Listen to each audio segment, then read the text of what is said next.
pues el Papa Juan Pablo II también dijo: la síndrome es un reto a la inteligencia. Se refería precisamente a que desde el punto de vista de la ciencia, la Sábana Santa no está explicada, eso es un detalle que ya digo, pero precisamente por eso es un reto.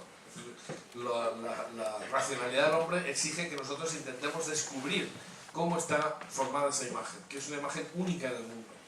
Dijo el Papa, como se ha citado precisamente desde el punto de vista religioso, que no tratándose de una cuestión de fe, la Iglesia carece de competencia para pronunciarse sobre su autenticidad.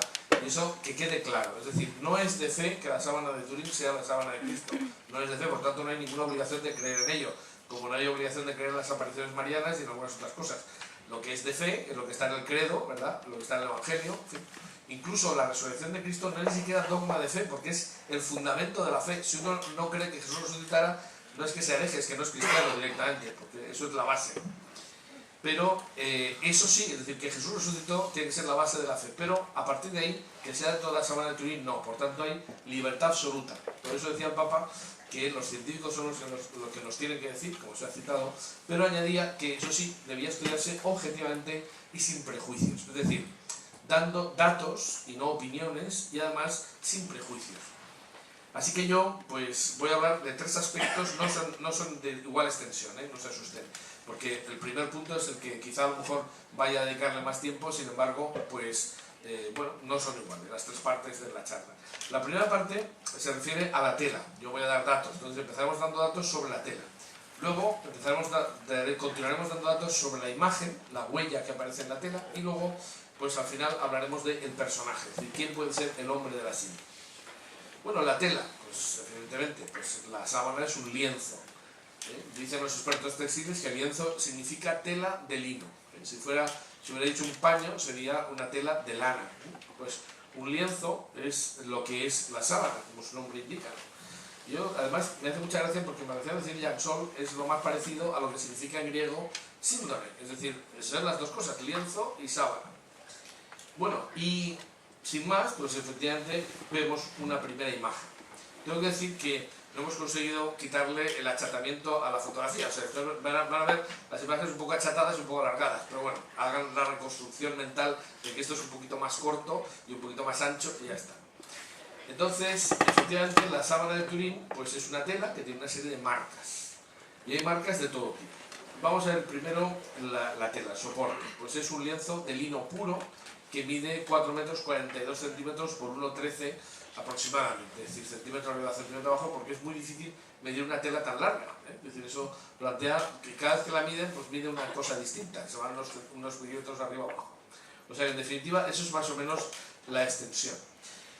Pero, bueno, lo que sí sabemos es que esta tela se ha utilizado para cubrir un cadáver, que entendemos que ha sido cubierto de esta manera. Es decir, la mitad de la tela se ponía sobre el lienzo, sobre el sepulcro, luego el cuerpo desnudo encima, y luego se cubría de la cabeza a los pies, tal como se ve en este dibujo explicativo. Por eso, podemos decir que en el interior de la sábana, que es donde aparece la imagen, el interior, la parte interior de esa envoltura, es donde está la huella, y por eso está la parte anterior y la parte posterior, como vamos a ver enseguida, en la misma superficie de la tela, porque estaba envuelto así.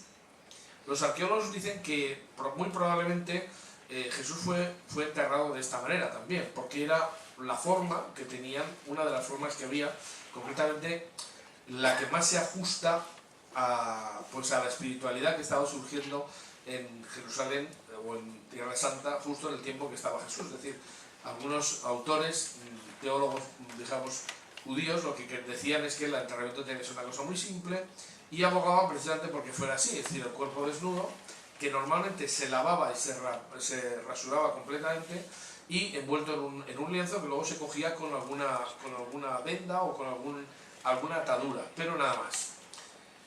Esto era la regla general. Lo que pasa es que cuando había derramamiento de sangre, pues eso no se hacía así. Es decir, los hebreos pensaban que en la sangre estaba el alma. Y la sangre tiene para los hebreos un doble significado. Por una parte, es eso, es decir, es uno de los elementos más importantes del hombre, porque está ahí su alma, según su pensamiento. Por eso, lo que tiene sangre no se puede tirar, no se puede abandonar, hay que recogerlo todo y guardarlo con el muerto en su sepultura, Quizá ahora algunos de ustedes haya caído en que hay una escena de la pasión de Mel Gibson donde se ve a la Virgen recogiendo la sangre y todo el mundo dice, ¿está loca? ¿Qué hace? No, está haciendo... Lo que significa esa escena es que la mujer de Poncio Pilato le dice, recoge la sangre porque va a morir. Es decir, no hay nada que hacer. Y la Virgen recoge la sangre de Jesús. Pero bueno, pues eso es lo que recoge esa idea, ¿no? Es decir, que habría que recoger lo que tuviera sangre y guardarlo con el difunto en su sepultura.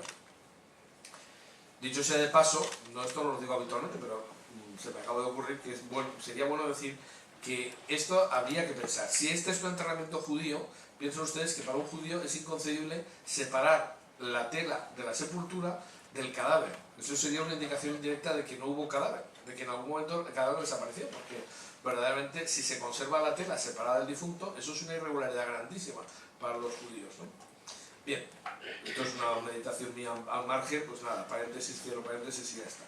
Lo que decía, por tanto, es que la sangre contiene el alma, pero también consideraban que el que tocaba sangre de un herido, por ejemplo, quedaba impuro. Esa es la explicación de la parábola del buen samaritano, que hoy día no plantea ningún problema, pero que en el tiempo de Jesús era un problema moral.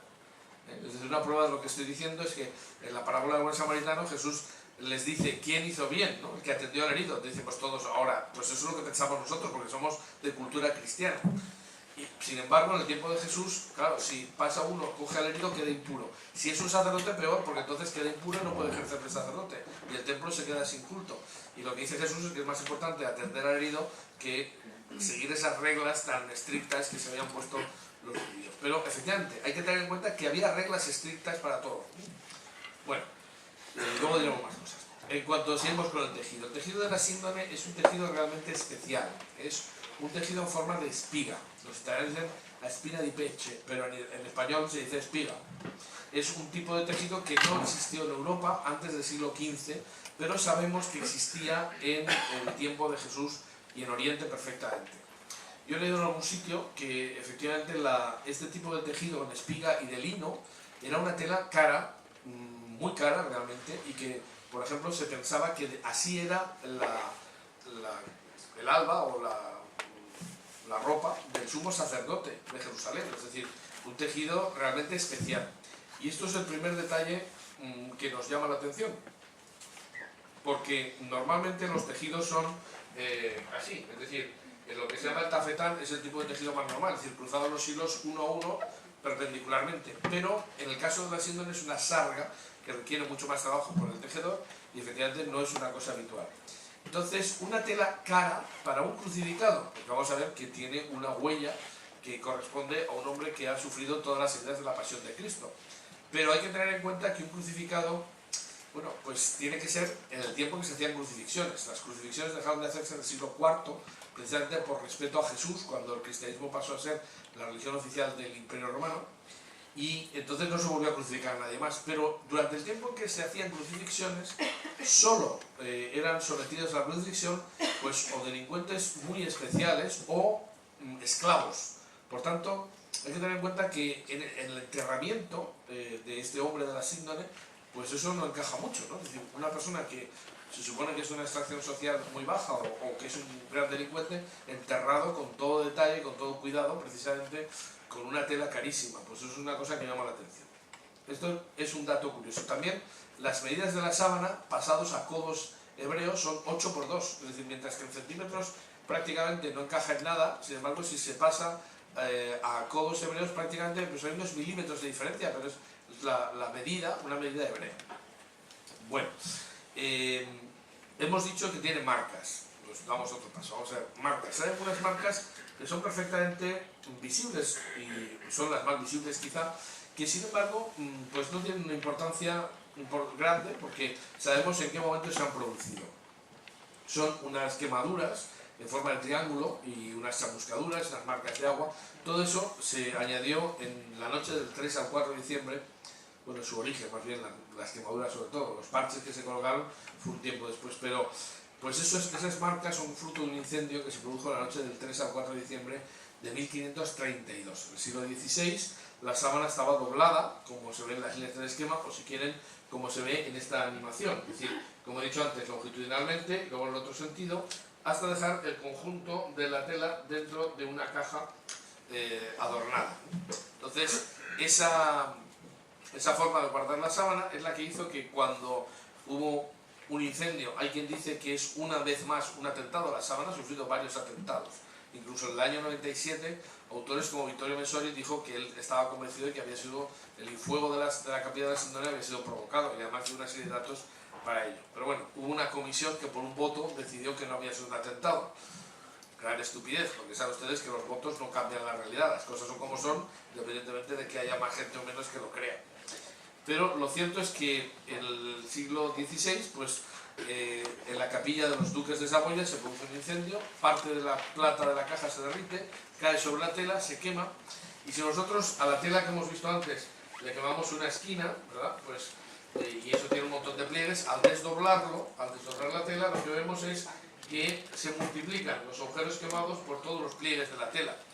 Y así, pues, la síndrome, que probablemente sería así en el siglo XVI, antes del incendio, que hemos borrado con el Photoshop todo lo que sobra, y vemos muy bien la huella frontal y dorsal del hombre de la sábana, que es lo que debía verse antes del incendio.